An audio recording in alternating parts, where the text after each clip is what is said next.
That's another huge staple of like my quote unquote recovery routine is the fire and ice stuff.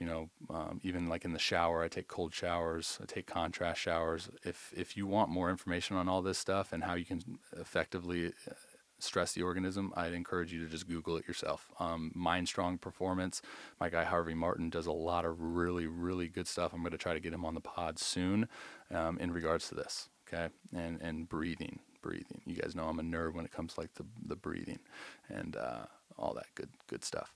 So now here's where we'll dive into like one and two. I would say in regards to like optimal recovery. One, sleep. Okay, sleep. This is something that I didn't really put a whole lot of emphasis on a couple years back because I always like felt lazy if I slept in. I was always like, oh, I'm gonna wake up at 3 a.m. because I want to show everyone that I'm grinding. Hoorah! Like, but as I got older, I realized like how important sleep is, and it's so important that I put that at the top of the priority when it comes to recovery.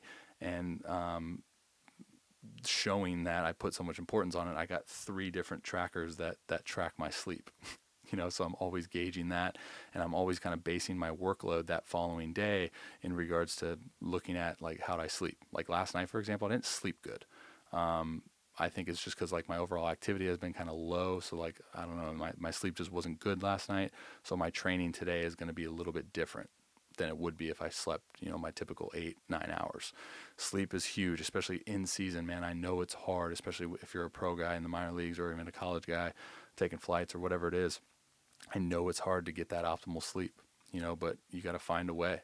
Find a way. Take naps. As I got older, I started finding like places in the clubhouse or even outside the clubhouse that are quiet that I can even just take like a 30 minute like nap or 15 minute. Like those things make a difference. I'm telling you, man, like they really do.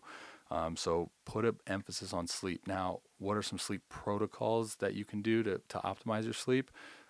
For me personally, just speaking from my experience, I don't eat. I don't eat after 5 p.m. If I'm trying to go to bed at like 9, I don't eat after 5 p.m. I'm not, consuming like soda, sugar, anything like alcohol is going to kill your sleep. I think everyone kind of knows that. But not eating close to bed and limiting my blue light exposure. So you guys see, if you're watching this on YouTube, I got these blue light blocking glasses. Blue light is everywhere now. I would encourage you to research that as well. I also have a bad habit of sometimes laying in bed before bed and getting on my phone.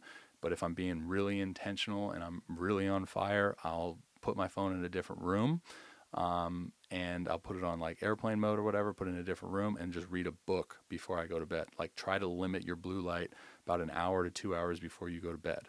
I also do like sleepy time tea. I'll do a little bit of box breathing, meditation before bed. What else do I do? I do a shower before bed, probably like a 90 minutes to 2 hours before bed, but it's extremely hot to downregulate the central nervous system. I used to, when I was big into, I still am big into the cold showers, but like when I was super oorah about cold showers, I would even do a cold shower before bed, and I started to realize that my central nervous system would fire up, and I wouldn't get as much deep sleep as I wanted to. So now it's kind of just hot showers, maybe a little bit of cold in the beginning, and then end on hot. What other sleep protocols? I do some supplements. Melatonin. Try not to fall in love with that. There's a lot of stuff in regards to sleep supplements that kind of scare me, to be honest, because I don't want to get to a point where I'm reliant on that to get a good night's sleep. I feel weird about that stuff, so I try not to. But if it's one of those days where maybe I had to push my training back and I ended up training late, then maybe melatonin, like 1 to 2 milligrams of melatonin, L-theanine in my sleepy time tea. I do about 100 milligrams of L-theanine, maybe some GABA. I'm getting really nerdy on you guys. I apologize if you're just a high school kid saying like, what the heck is all this? Discount code Robby on bulk supplements, though, if you want to dive into that. If you want more information, honestly, just shoot me an email, therobbyroshow.com/ask, because I can nerd out on that and all the supplementation you can use for like a sleep stack if you want. And then, so 1 was sleep protocols, sleep, most important in regards to recovery. 2, nutrition. This is something that I didn't really get a full grasp on until I got older, but like the importance of nutrition and how that affects everything. Everything, man. Everything. I used to be somebody that, I mean, I still am somebody that can eat like brownies every single day or cookies every single day and not really like get fat per se. I'm just very active and a good metabolism for now.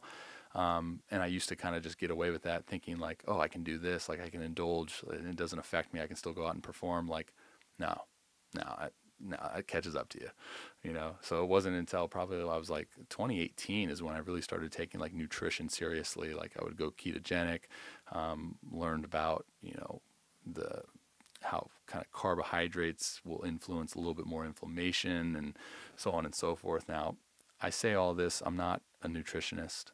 You know, don't take my word as absolute, but in regards to things that help me and things that I've kind of implemented within my protocols to optimize my recovery, just some things there. 1, sleep, 2, nutrition,